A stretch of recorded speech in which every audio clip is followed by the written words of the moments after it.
I recently got a great question. I'm going to start by reading it to you, and then I'll give you my take.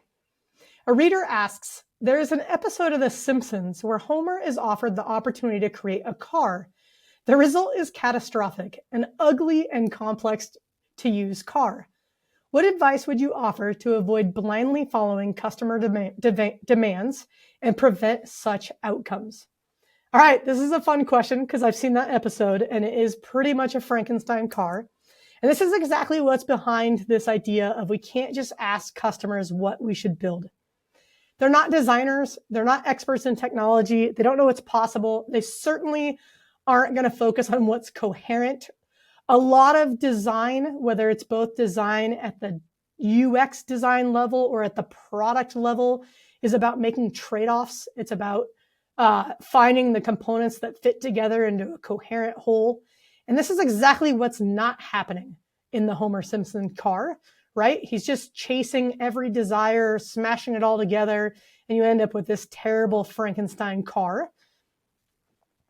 How do we avoid this? Well, first of all, we want to learn from our customers, but we don't want to ask them, what features do you want in a car? We don't want to ask them, how should we build the car? That would be insane.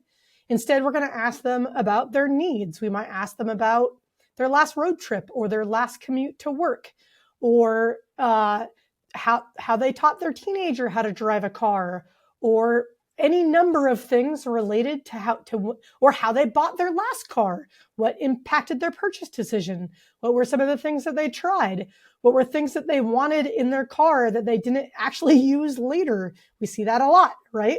The criteria we use when purchasing is not always the same as the criteria we use when using.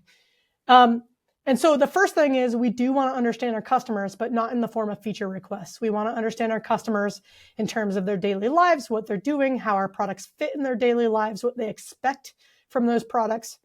And then we want to use the expertise on our teams, the technical expertise of our engineers, the business expertise of our product managers, the design expertise of our designers.